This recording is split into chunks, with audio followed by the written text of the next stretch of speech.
Pero hoy quiero seguir como una segunda parte y quiero hoy hablar con ustedes, dialogar con ustedes de algo más y de mucha importancia.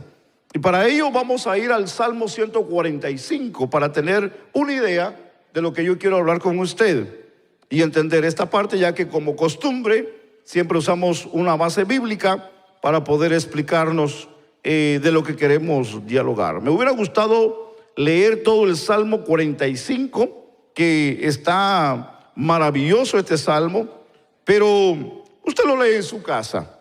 Yo voy a leer solamente el 21 y ahí nos quedamos en esta preciosa hora. Le invito a que una vez más, si tenga la amabilidad de ponerse sobre sus pies, en reverencia a la palabra de Dios, vamos a dar lectura al Salmo 145, el verso 21. Y damos lectura a la palabra del Señor y la leo honrando al Padre, al Hijo y al Espíritu Santo. ¿Lo tenemos?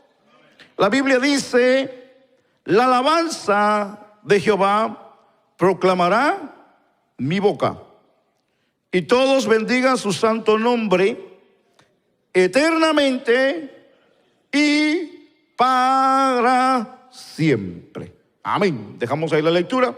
Bendecimos a Dios con palabras de oración. Buen Dios y Padre, soberano Dios del cielo y de la tierra, te damos gracias por este momento tan especial y maravilloso, Señor, el que nos bendices el poder nosotros estar hoy aquí. Pero también reconocemos que tú estás con nosotros. Señor, gracias porque escuchas nuestras oraciones. Gracias, Señor, porque estás al pendiente de nuestras vidas. Te rogamos y te pedimos que bendigas al oyente. Bendícenos en esta reunión y que tu Espíritu Santo, Señor, nos ayude a poder asimilar, entender, Señor, lo que hoy queremos dialogar. Ayúdame para poder expresarme, Señor, en esta hora. Dios, te pedimos que tu palabra nos ilumine y nos ayude a entender el propósito tuyo. Todo te lo pedimos en el nombre poderoso de Cristo Jesús. Amén y amén. Tenga la amabilidad de tomar su lugar. Muchas gracias. Bueno, seguimos entonces con el tema hoy, y es el poder de la alabanza y adoración. Cuando hablamos de este tema nos debe de ayudar, porque en realidad es algo que en nosotros debe de existir. Claro, lo llegamos a entender, a comprender y a practicarlo, porque si hay algo que nosotros debemos de mencionar, es que nosotros, antes de conocer y de haber tenido una experiencia con Jesús en la vida nuestra, nosotros no éramos adoradores de Dios. Éramos adoradores de otras cosas, pero no de Dios. Adorábamos al caballo, adorábamos al gallo. No sé cuántos aquí corrían caballos. No sé cuántos aquí pelearon gallos. No sé cuántos aquí fueron amantes al fútbol. Tal vez digo, fueron. Hay algunos que todavía lo son. ¿Cuántos de aquí fueron deportistas?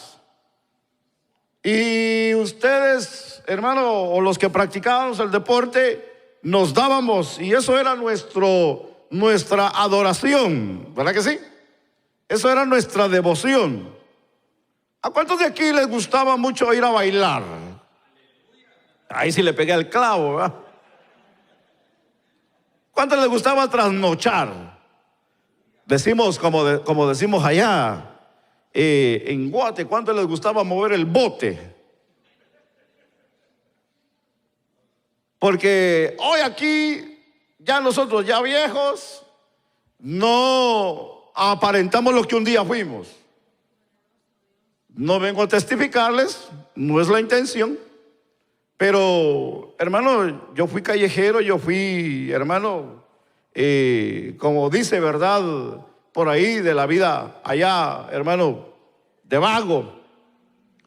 Y allá uno hacía demasiadas y extremadas cosas que hoy uno ya de grande, por ejemplo, uno se trasnochaba. Uno, hermano, llegaba a la casa bien trasnochado, llegaba uno bien acabado, y al siguiente día al mismo ritmo, al mismo ritmo. Y hoy, dentro del Evangelio, nosotros ya nos cansamos. El problema es que ya estamos dentro del Evangelio y ya mostramos cansancio. Y ya no, ahora nos cuesta, ya no queremos dar un paso más de lo que pudiésemos dar en la vida cristiana. Yo me recuerdo cuando en el año 85, en el año 85, hermano, pasaron muchas cosas cuando yo me despedí del país de donde yo vengo, en el año 85. Yo me pegué una gran, hermano, ¿cómo podemos decir? Emborrachada antes de salir. Yo recibí el 86, hermano, con tanta cosa. ¿Te puedes imaginar? Mi vida era un fracaso. Pero cuando yo llegué al Evangelio, yo me recuerdo que el Evangelio para mí vino a llenar todas las áreas que la vida del mundo no pudo llenar en mi vida. Y para mí el Evangelio ha sido lo mejor que yo he conocido en mi vida.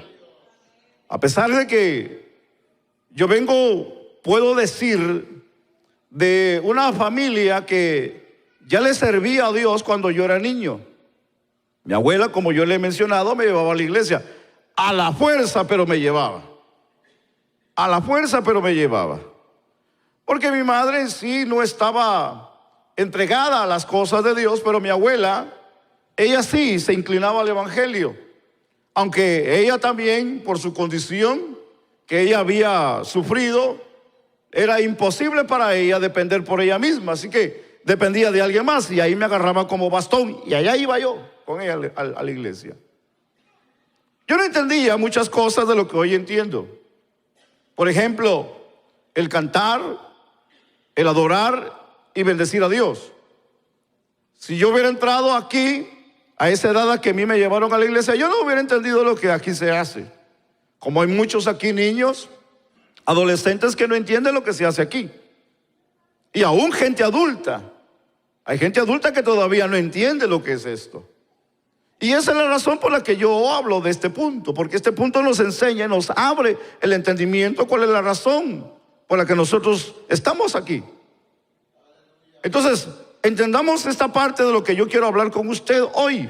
El Salmo nos ayuda a entender esta parte y dice: la alabanza de Jehová proclamará mi boca, y todos bendigan su santo nombre.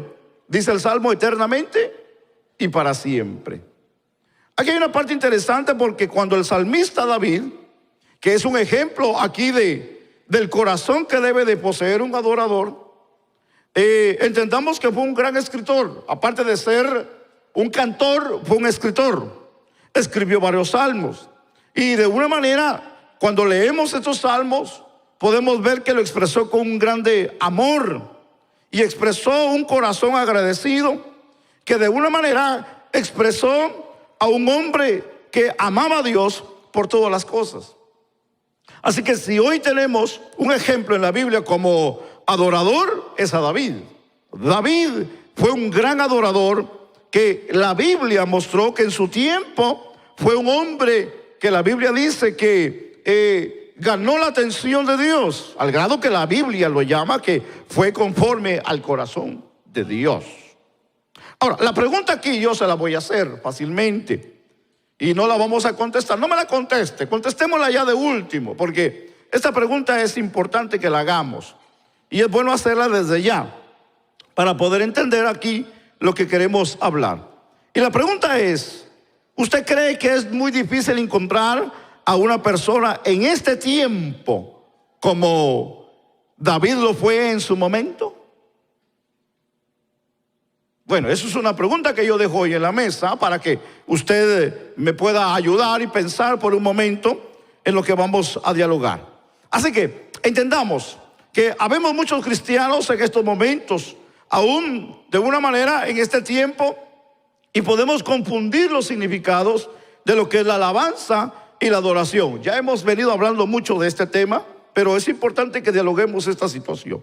Y déjeme irme despacio, porque es importante que poder explicarme y poder entenderme en este día. Así que entendamos aquí que muchas de las veces lo podemos asociar con la mayoría de las veces con las canciones o los cánticos. Y muchas de las veces podemos llegar a pensar que las canciones rápidas son las alabanzas y las canciones lentas son las canciones o cánticos de adoración. Pero al estudiar este concepto un poco más profundo, nos vamos a dar cuenta que no es así, que la situación es diferente a como nos lo enseñaron o como tal vez lo escuchamos. Bíblicamente vamos a entender algo bien importante. Entendamos rápidamente que la alabanza es ofrecida a Dios por quien es Él. Ya hemos explicado un poquito esa parte, pero vamos a entenderlo. Recuérdese que la alabanza es lo que Él hace en general en la vida de nosotros. Quiere decir que lo que nosotros expresamos en lo que concierne a alabanza es de lo que Dios ha hecho en nosotros. Y este concepto, entendámoslo, es de la manera que viene a través de un agradecimiento. Recuérdese que explicábamos eso el domingo pasado. Si no hay agradecimiento, no hay alabanza. Porque el agradecimiento es porque algo hemos recibido. Y si no hemos recibido algo, no puede haber agradecimiento. Y cuando hay agradecimiento, hay una expresión. ¿Se recuerda lo que hablábamos del fruto de labios? Que confiesan el nombre del Señor. Esa es la alabanza. Ahora, entendamos que la alabanza es verbal, es hablada. La alabanza es hablada. Y mencionábamos rápidamente que la alabanza no es meditación. La alabanza es verbal. Se tiene que mencionar porque es un elogio, es una alabanza. Es de una manera decirlo, gritarlo, expresarlo. Eso es la alabanza. Ahora, entendamos esta parte que es importante.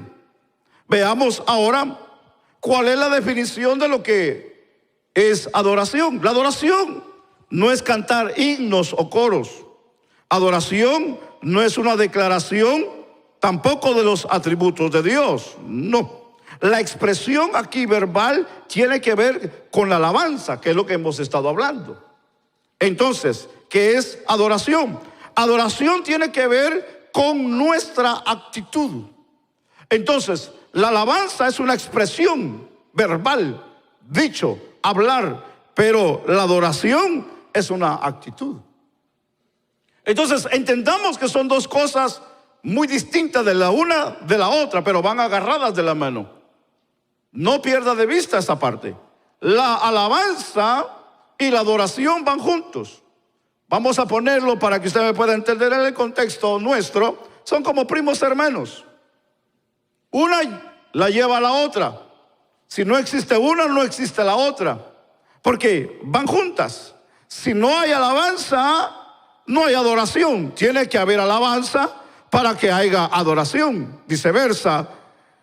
Si hay adoración, tiene que haber alabanza. Si hay alabanza, tiene que haber adoración. Las dos se unen una con otra, pero son diferentes. Una es una acción de agradecimiento verbal, pero la otra es una actitud del individuo. Así que, entonces, entendamos rápidamente este concepto interesante de lo que para nosotros hoy nos puede ayudar. Y aquí reconozcamos las virtudes de Dios. El concepto de alabanza es el proceso mediante el cual reconocemos las virtudes de nuestro Dios. Y cuando hablamos aquí de alabanza, es que lo alabamos por quien es Él, lo que Él hace. Y a través de las alabanzas venimos a reconocer su poder, su grandeza, su magnificencia, su grandeza y lo que Él ha hecho a nosotros. Él nos ha salvado. Él ha sido nuestro juez, nuestro legislador y también es nuestro Padre. Así que hay una razón muy grande por la cual nosotros debemos de alabar a Dios. Y por esa razón es que nosotros hoy venimos y le atributamos gloria, honra, majestad y dominio, porque Él es el único que se merece toda la gloria, porque Él es el Dios verdadero. Ahora, la adoración, y hablemos de actitud. La adoración tiene que ver con la actitud del corazón del hombre. Y esta es la parte que es fascinante entenderla. Y cuando hablamos aquí que la adoración es una actitud del corazón del hombre, pero para poder de una manera entenderlo debemos de buscar aquí esta definición interesante de lo que para nosotros es una actitud. El diccionario de la Real Academia nos lo define de esta manera. Escuche, por favor. El diccionario lo define como el estado de ánimo que se expresa de una cierta manera.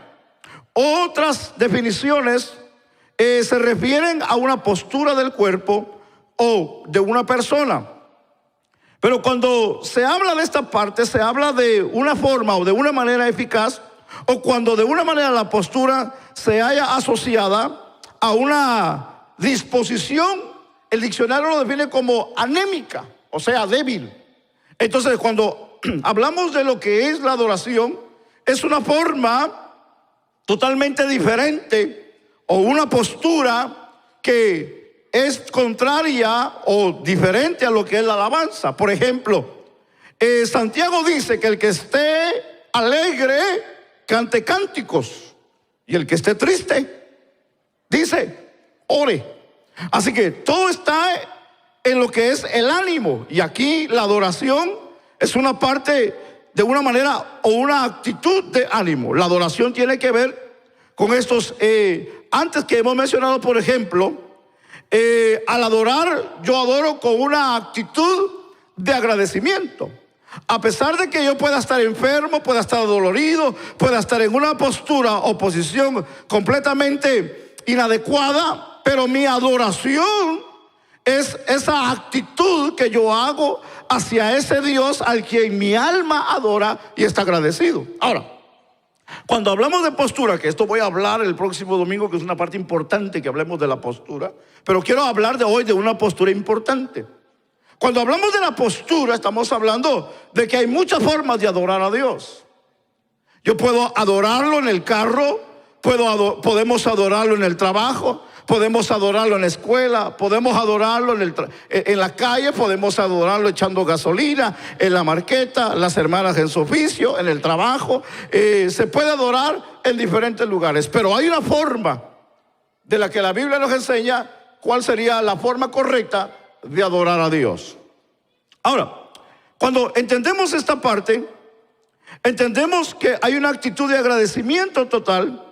Y de alguna manera se adopta una postura de acuerdo como de alguna manera la persona se siente, como acabo de mencionar. Ahora, cuando mencionamos esta parte, por ejemplo, decimos, levanto mis manos y de alguna manera tal vez me voy a sentar o tal vez acostado porque no me puedo levantar. Pero cuando hablamos de una actitud de arrepentimiento, es una actitud de una manera que se demuestra de una forma corporalmente también. Y ahí es donde entra la parte fascinante, donde yo quiero hablarle de lo que se define, y voy a usar el diccionario hebreo y griego para poder explicar ese punto. Y déjenme ahorita nada más lo digo y salgo de aquí. El diccionario hebreo lo define como sajá, que esto significa adorar o postrarse o bajarse o inclinarse. Eso es lo que significa adorar. En el griego se usan varias palabras. La que más frecuentemente, con más frecuencia se traduce adorar es prostuconeo. No sé si lo pronuncié bien, pero así se escribe. Y esta está en dos definiciones, pros y cuneo, que la primera significa hacia y el segundo es besar. Así que aquí implica un acto de homenaje o de reverencia también, y que se traduce de una manera de obediencia, pero en una postura de arrodillamiento o de arrodillarse. Cuando habla aquí de adorar, que es el reconocimiento hacia la naturaleza de Dios, porque hoy nosotros, si hay algo que debemos de reconocer y debemos siempre reconocer en nuestras vidas, es a Dios. Mencioné que antes adorábamos al caballo, le cantábamos a la mujer, adorábamos a la mujer, adorábamos al hombre, le cantábamos al hombre y hacíamos tantas barbaridades. No, ahora nuestra adoración y nuestro único fin y propósito es Dios en la vida.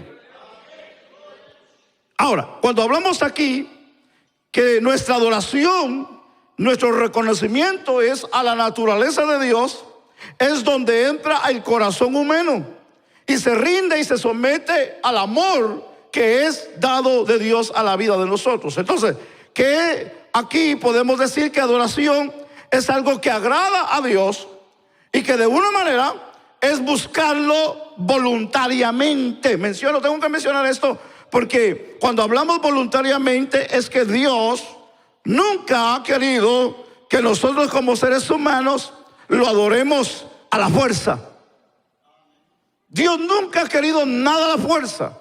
Dios siempre ha buscado que en el hombre haya una adoración voluntaria, de agradecimiento, y aquí es donde entra la palabra genuina. Porque si hay algo que debemos de entender, que la adoración de nosotros debe de ser genuina, no debe de ser falsa, no debe de ser una adoración que nos la hayamos inventado, o que la hayamos comprado, o que la hayamos ordenado por línea, porque eso está de moda, ¿verdad, hermanos? Hemos recitado este versículo más de una vez. Mateo capítulo 4, el versículo 9 al 10. Y aquí hay una parte que todavía nos sigue enseñando algo. Aparte de un orden, como ya hemos dialogado, aparte de lo que el Señor nos enseña en estos versículos, hay algo que debemos de entender. El versículo 9 al 10, el Señor le dijo,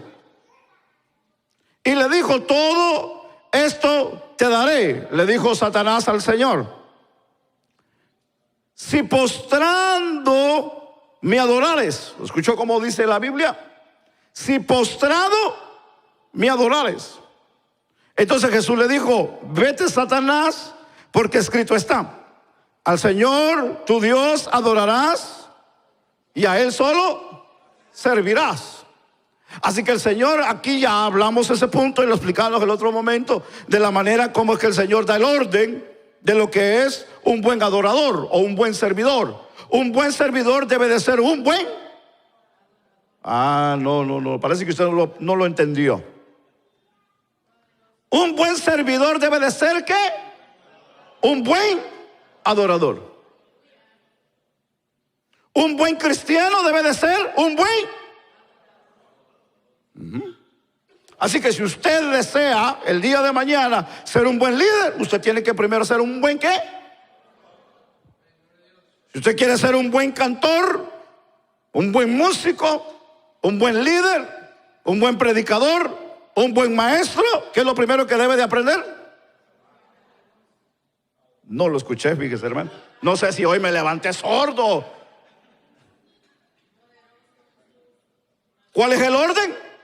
¿Qué es lo primero que debemos de aprender a hacer? Adorar. Adorar. Entonces hay un orden para hacer las cosas. Ahora, pero entendamos el punto, el que yo quiero mencionarle. Y se lo voy a leer en otra versión. Esta versión dice, y le dijo, todas estas cosas te daré, si caído en tierra te postras ante mí, le dijo Satanás al Señor. Y esa es la otra definición de otra versión. Si caído en tierra te postras ante mí.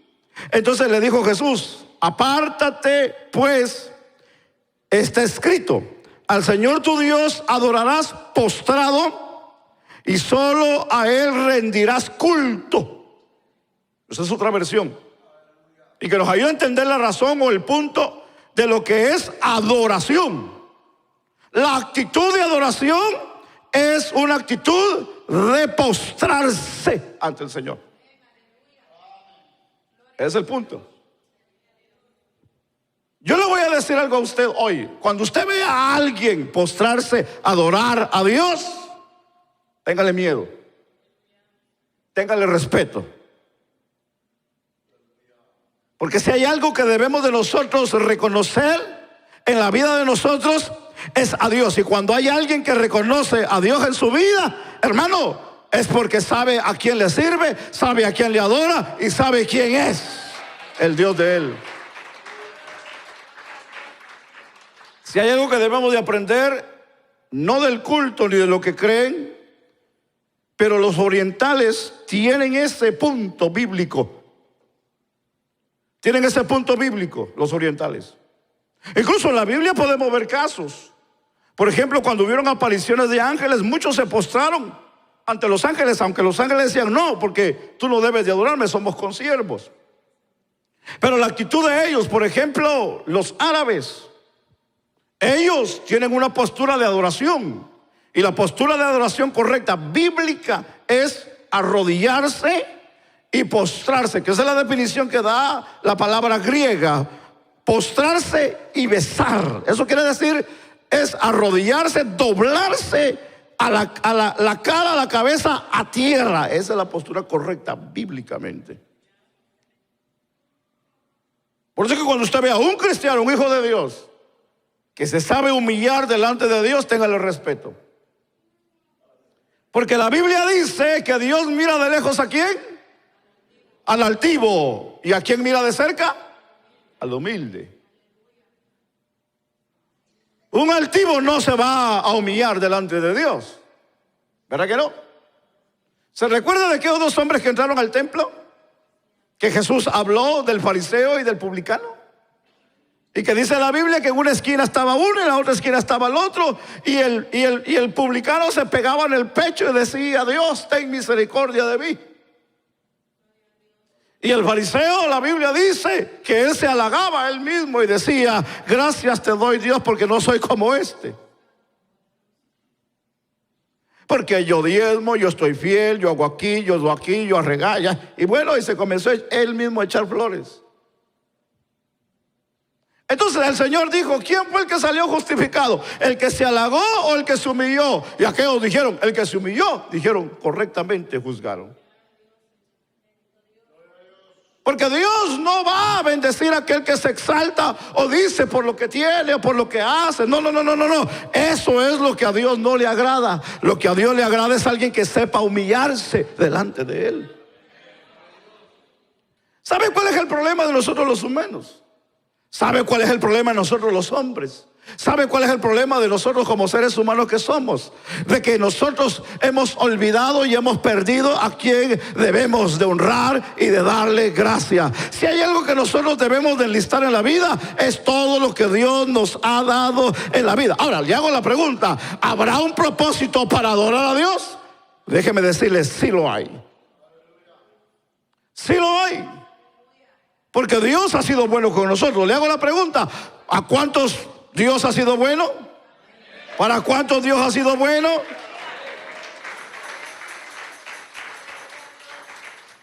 Ok, ahora entendamos el punto rápidamente. El poder de la adoración y la alabanza.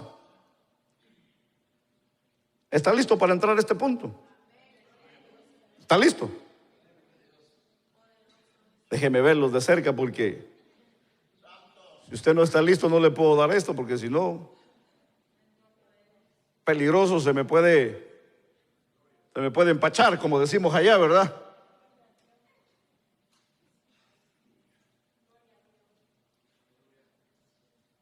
Vamos a la Biblia. Vamos a entender la Biblia. Éxodo 26, 33. Y después Éxodo 27, 9. Dice Éxodo 26, 33. Y aquí hay algo de lo que la Biblia nos enseña, de lo que Dios le mandó que Moisés hiciera y lo que Moisés mandó a que se hiciera, a lo que vino a ser el tabernáculo de reunión.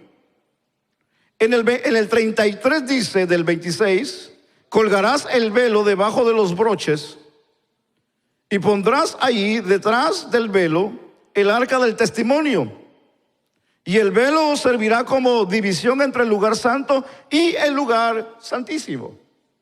Está hablando de un lugar donde iba a haber división, lugar santo y lugar santísimo. Los judíos o los hebreos le llaman a esto santo de lo santo. Eso quiere decir que es más santo que lo santo, hablando de lo que es santísimo. Es más delicado todavía, que ahí nadie podía entrar, solamente una persona, y lo hacía una vez por año. Y si el que entraba no entraba en condiciones bien delante de Dios, ahí quedaba muerto, fulminado en ese lugar. Porque ahí había una representación de la gloria de Dios en ese lugar. Ahora, el 29 del capítulo 27 dice lo que es el versículo 9. Hizo asimismo el atrio del lado sur al mediodía. Las cortinas del atrio eran de 100 codos de lino torcido, dice la Biblia. Así que en estos dos versículos hemos definido lo que es el tabernáculo, de lo que se movía, de lo que era en el tiempo de Moisés hasta David. Entendamos aquí que se divide en tres secciones. Se divide en atrios, lugar santo y lugar santísimo. ¿Ok? Ahora, cuando entendemos esta parte, vemos que Moisés, en lo que escribió y mencionó, nos encontramos aquí con el tabernáculo, que esto era una tienda para morar, y aquí era donde Dios moraba. Y aquí esta idea no fue de hombre, esta idea fue de Dios, dada al mismo Moisés para que hiciera conforme al modelo que tiene en el cielo Dios. Porque todo lo que Dios les dio a ellos que hicieran, el modelo, hermano, ejemplar o donde está prácticamente el original, está en el cielo. Así es como la Biblia lo enseña. Ahora, Moisés aquí levantó un tabernáculo con estas indicaciones para que de una forma hubiera una reunión, pero también una morada de Dios en la vida de ellos. Aquí entendamos que la palabra tabernáculo significa morada, que esa es una parte que nos ayuda a entender lo que yo quiero mencionar. Y cuando hablamos aquí de morada, Dios estableció el tabernáculo para morar entre nosotros. Y cuando hablamos entre nosotros, no solamente estaba hablando de los antiguos, no solamente estaba hablando de un pueblo pasado, no solamente estaba hablando de un pueblo que Dios quería tratar con ellos, no, también estaba hablando de nosotros. Está hablando de un grupo que iba a reunir para él manifestarse. Ahora, entendamos que en el tiempo de Moisés, en el tiempo hasta David, el tabernáculo dejó de ser hasta que llegó Salomón y edificó el templo. Pero entendamos aquí la historia porque es fascinante.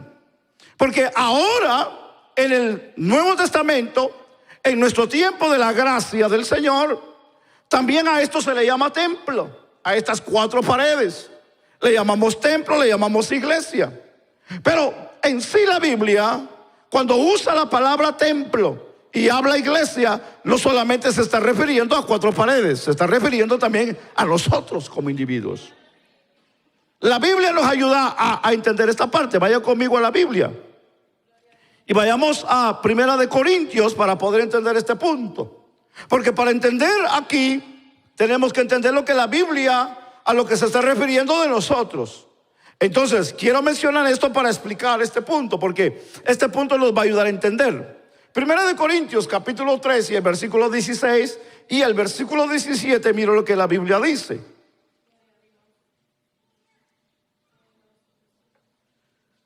Primera de Corintios 3, 16 y versículo 17. Y dice: ¿no sabéis que sois templo de Dios y que el Espíritu de Dios mora en vosotros?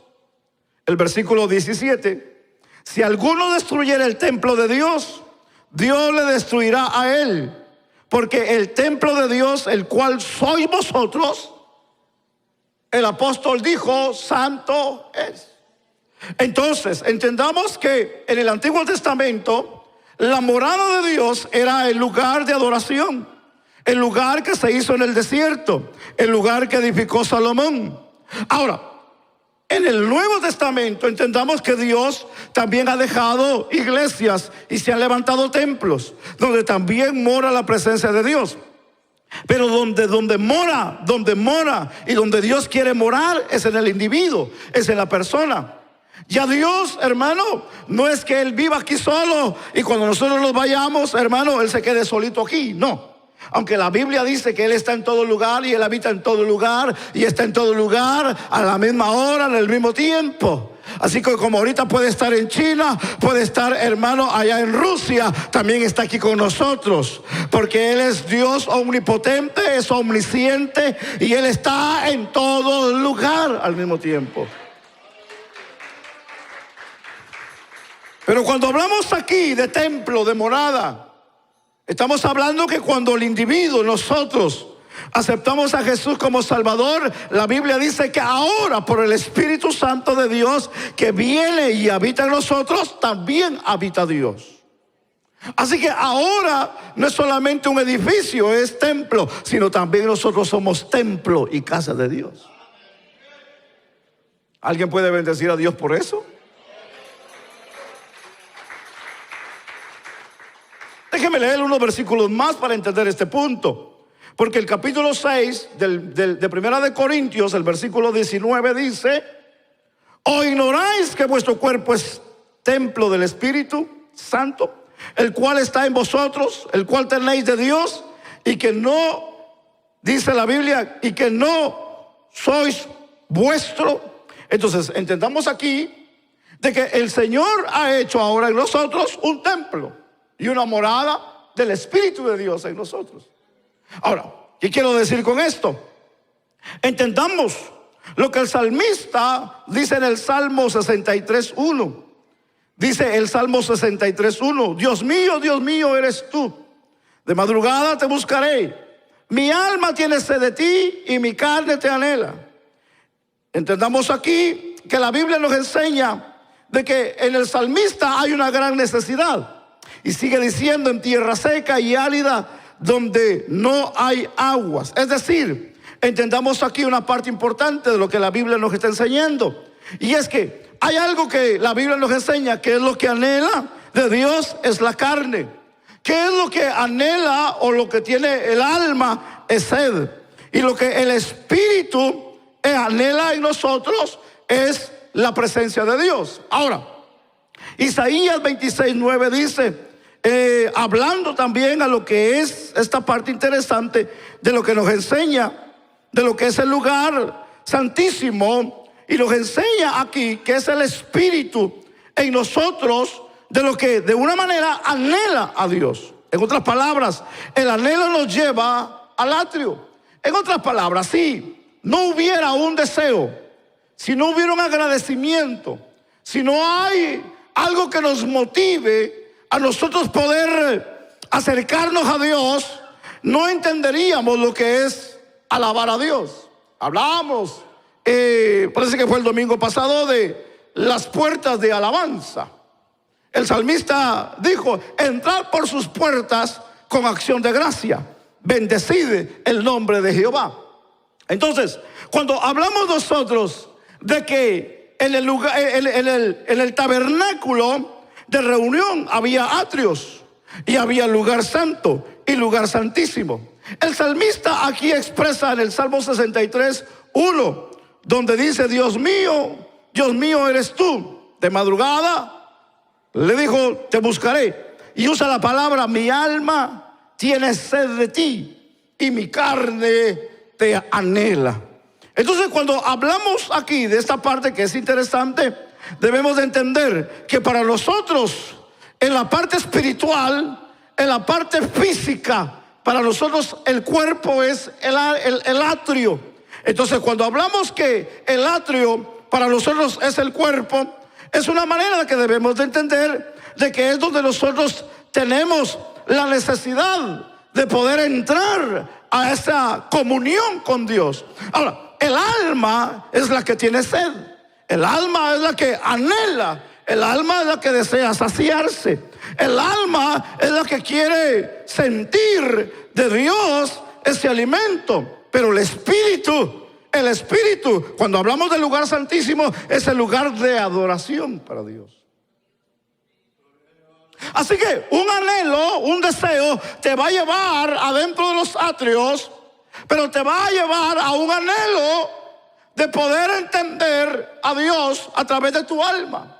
Pero tu alma te va a motivar a que tu espíritu se motive a adorar a ese Dios. En otras palabras, tu alma se goza en la alabanza, pero tu espíritu se goza en la adoración a Dios. La carne anhela, la carne desea, la carne siente, la carne palpita, pero el alma es la que desea saciarse. Y cuando ya hay alguien que está saciado, cuando ya hay alguien que ha alabado, cuando ya hay alguien que ha exaltado, lo único que desea es postrarse y adorar a Dios.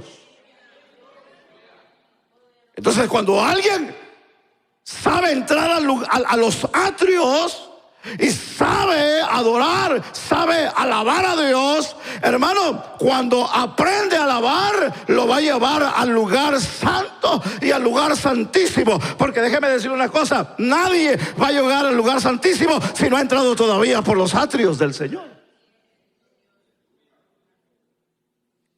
El problema es, yo le decía el otro día, el problema es que hay mucha gente que se han conformado con quedarse en los atrios. Hay iglesia de atrios, pero no hay iglesias que entren al lugar santo y al lugar santísimo. Quiere decir que hay gente que les gusta más el bochinche, les gusta más el movimiento,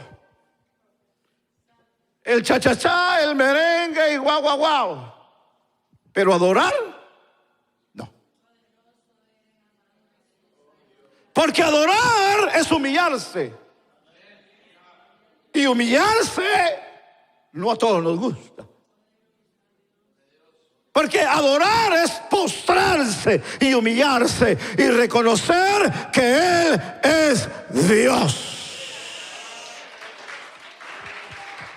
Hay poder en la alabanza, hay poder en la alabanza, hay poder en la adoración, hay poder en la adoración.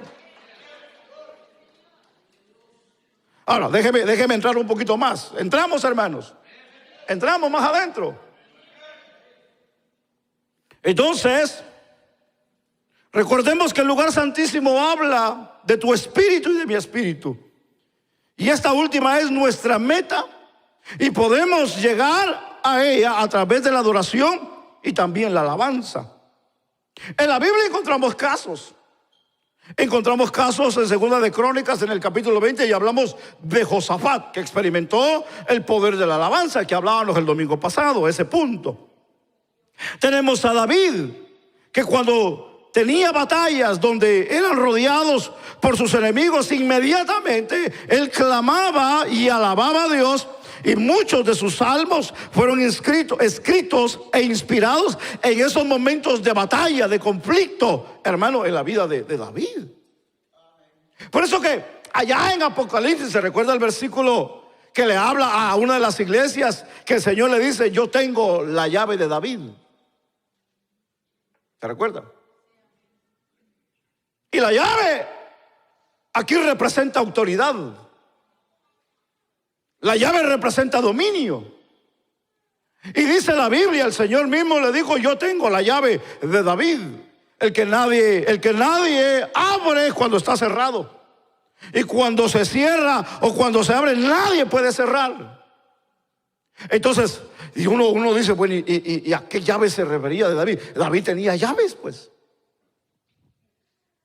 Como hoy en día hay religiones que dicen que el que abre el cielo y lo cierra es Pedro, porque dicen que a Pedro se le dieron las llaves del reino. Eso no es así. Habló figurativamente. Que el Señor le dijo a Pedro que sobre esta piedra edificaría su iglesia, pero no estaba hablando de Pedro, porque aunque Pedro se define o significa piedra, no estaba hablando de Pedro, estaba hablando de Jesús mismo. Que la autoridad es Cristo, el fundamento es Cristo. Si hay algo que nosotros debemos de entender, Jesús habló de Abraham. El Señor dijo de Abraham: Abraham vio mis días y se gozó, dijo el Señor. ¿Usted ha leído eso? ¿Usted ha leído eso? Eso es fascinante. De que Abraham vio la vida de Jesús. Y Abraham vio la vida de Jesús. ¡Wow! Y cuando Jesús le habla a los fariseos, le dice: yo soy más grande que Abraham, soy más grande que Moisés. Y lo querían matar, hermano. Porque dijeron: ¿cómo es que tú viviste en aquel tiempo? Eso es algo que no entra pues en la mente. Pero estaban hablando de revelación, estaban hablando de fe, estaban hablando de visión, estaban hablando de que ellos creyeron a Dios. Y Dios, hermano, les mostró muchas cosas a esta gente. Entonces entendamos rápidamente esta parte. Porque, hermano, David tenía una llave: cómo abrir el cielo. Y la llave que él tenía para abrir el cielo, hermano, era su alabanza y era su adoración. Algo le dice a usted esto.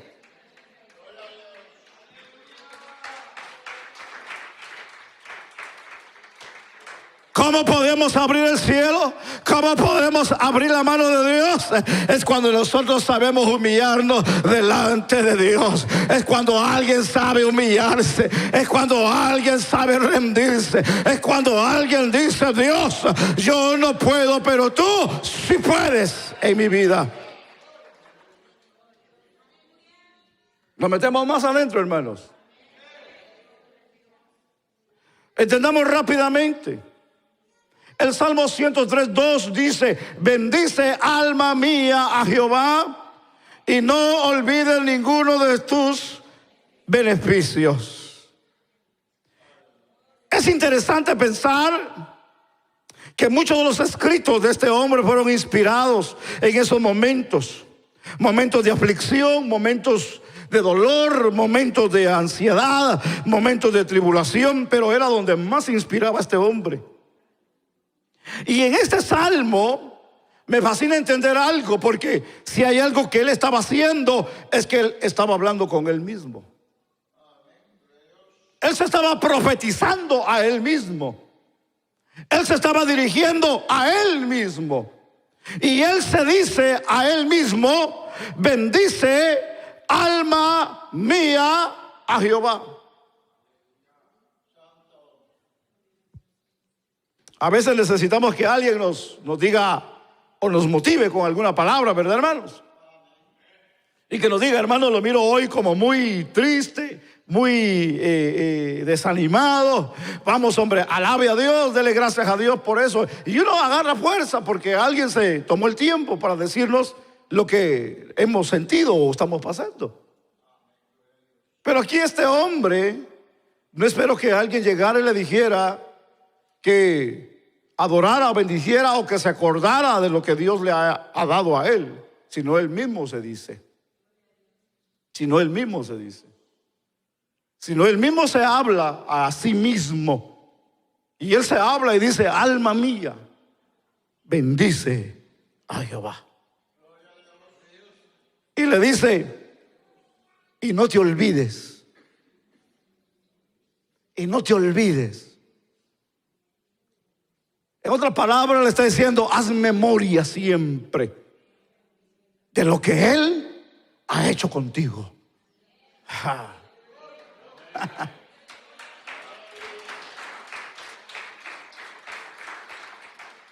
Ya estoy terminando. Y volvemos a la pregunta que hice al principio. ¿Usted cree que en este tiempo existan hombres conforme al corazón de David en este tiempo? ¿Ah? No lo escucho. Solo un amén hay por aquí. Ay, algunos están convenciendo, ¿eh? Convénzanse más, hermanos. No se pongan esa actitud de que: ay, es que yo no puedo, ay, es que yo no sé, ay, es que David fue David. Sí, David fue David. No nos vamos a comparar a David, ni David se va a comparar a nosotros, hermano. David no tenía el espíritu, hermano, el espíritu de Dios siempre, sino que lo visitaba de vez en cuando. No tenía la Biblia que tenemos hoy recopilada de 66 libros, hermano. No tenía, hermano, la ayuda de Dios directamente como la tenía. Y aún así fue un hombre, hermano, que supo tocar el corazón de Dios. Nosotros tenemos Biblia de diferente versión, de diferente color. Tenemos templo, tenemos iglesia, tenemos maestros, tenemos adoradores, tenemos buenos músicos, hermanos. ¿Qué nosotros no tenemos de parte de Dios para no poder ser mejores? Podemos ser conforme al corazón de David, tal vez no, pero podemos ser mejores que David. Podemos ser mejores que los hombres de ayer. ¿Sabe por qué? Porque tenemos a Cristo en nuestra vida. Tenemos al Espíritu de Dios con nosotros. Tenemos su palabra con nosotros. Pero ¿por qué no podemos hacerlo? Porque no queremos. Porque no queremos. Porque somos perezosos. Somos dejados, hermanos. No le tomamos importancia a las cosas de Dios. Queremos que nos sane, queremos que nos bendiga, que nos dé trabajo, que nos dé carro, que nos dé residencia, que nos dé ciudadanía, que nos dé todo, menos adorar a Dios por lo que Dios es en la vida de nosotros. Aleluya. Alguien puede bendecir a Dios. Alguien vino a adorar a Dios. Alguien vino a exaltar el nombre del Señor. Amén.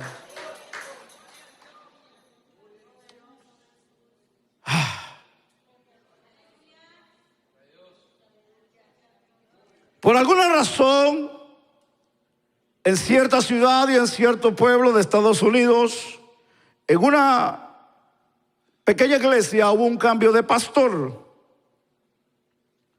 Y mandaron a un pastor más joven. Y el pastor, cuando llegó, lo recibieron y comenzó a predicar. Y duró un año predicando del mismo tema. Un curioso en la congregación. Usted sabe que no hay. Se le acercó uno de los hermanos y le dijo: pastor, le dijo, un año lleva predicando el mismo tema, le dijo. Y está hablando del amor. Todo el año hemos estado hablando. Usted ha estado hablando del amor de Dios. Y le dijo: ¿cuándo va a cambiar el tema?, le dijo. Y el pastor le dijo: hasta que aprendan a amarse unos a otros, entonces voy a cambiar el tema, le dijo.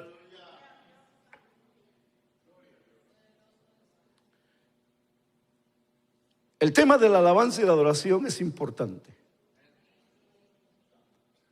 porque bendecidos ya estamos, y mucho. Más levántese el saco y mírese la pancita, mire. ¡Ja! Bien bendecidos. Y quiere todavía más. No sea ingrato con Dios. No seamos ingratos. Seamos conscientes. Pongamos los pies en la tierra. Y si usted es de las personas que le gusta jugar con las cosas de Dios, ya no juegue con las cosas de Dios. Arrepiéntase, humíllese y busque de Dios de corazón. Necesitamos aprender a adorar. Necesitamos aprender a alabar a Dios. Porque si hay algo que debemos de aprender, que el único que es digno de alabanza y de adoración es Él. Es Él. Es Él. Él es digno de toda gloria y de toda honra. El salmista dijo: bendice alma mía Jehová, y no olvides ninguno de sus beneficios. Usted siga leyendo, que ahí hay algo interesante que usted puede seguir aprendiendo. El salmista sabía los beneficios que traía adorar y alabar a Dios.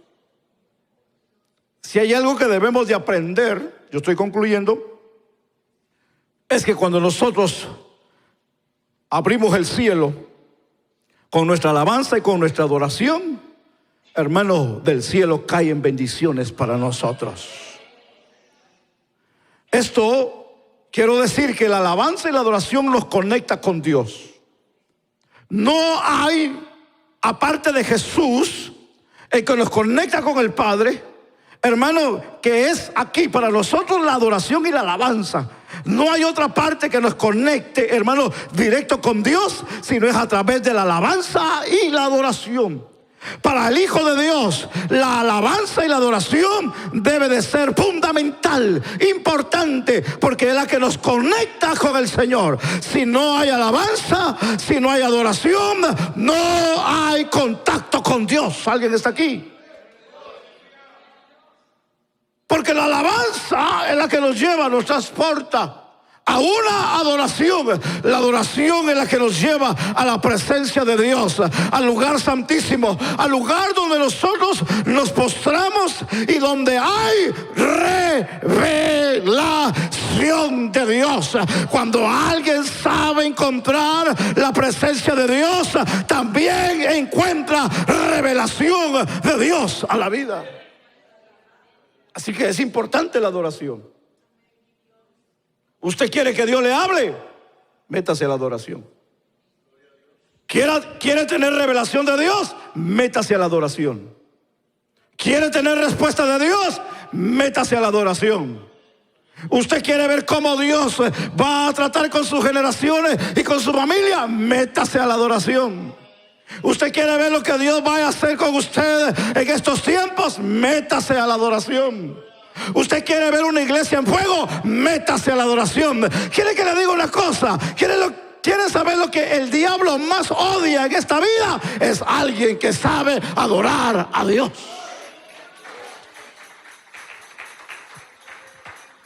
Algo que a él le odia y le duele ver es alguien que se humilla delante de Dios. Sí.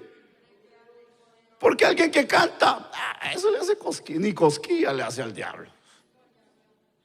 Hasta él dice, eso yo me la sé, hasta mejor lo puedo cantar que el que está ahí cantando. Eso me lo sé. La Biblia dice que el diablo se puede vestir aún como ángel de luz. A Jesús le recitó la Biblia. Ay, es que él se sabe toda la Biblia. Se puede saber la Biblia y las dos Biblias y las tres Biblias que se sepa, pero si no la practica, ¿de qué le sirve? Al contrario, le va a servir de condenación el día de mañana, porque por saber la verdad no se arrepintió, pues.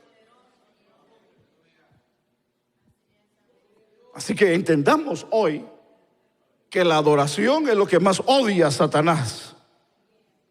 Y lo que yo busco, aparte de adorar a Dios y de bendecir a Dios y que Dios me bendiga, es que el diablo se enoje, hermano. Porque si a mí un tiempo el diablo me tuvo atado en el pecado, me tuvo atado en el vicio, me tuvo atado en el mundo, hoy quiero decirle que hoy soy libre y soy esclavo y servidor de Cristo el Señor.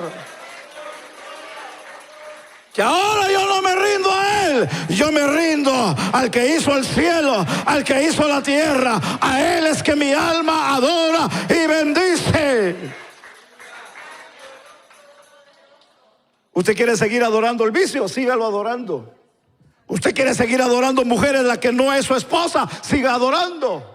Siga adorando el vicio, siga adorando el pecado. Recuerde que la Biblia dice que Dios nos ha dado un día, hermano, que muramos y después el juicio. No te vas a escapar del juicio. No importa a dónde te subas, a dónde te vayas, a dónde te metas, Dios te va a sacar de donde te metas. ¿Sabes cuál es lo triste? ¿Sabes cuál es lo triste? Que la Biblia dice que toda rodilla se doblará, de los que están en el cielo, de los que ya están allá y de los que vamos a llegar, de los que estamos todavía en la tierra y de los que están debajo de la tierra. Pero esos ya no tienen escapatoria. Esos ya están destinados a condenación eterna. Así que La Biblia dice que toda rodilla se doblará y confesarán que Jesucristo es el Señor, para la gloria de su nombre. Si hoy tú no decides por rendirte y humillarte y arrodillarte delante de ese Dios que es tu creador, un día lo vas a tener que hacer. Quieras o no quieras, nos vamos a tener que humillar ante ese Dios. Y yo no me quiero humillar allá abajo en el infierno, que ya es demasiado tarde. Yo prefiero hacerlo aquí hoy para alcanzar misericordia y vida eterna. A alguien Dios le está hablando en esta tarde. Arregla tu vida, ponte bien con Dios. Dios te bendiga, Dios nos bendiga a todos. Pongámonos sobre nuestros pies.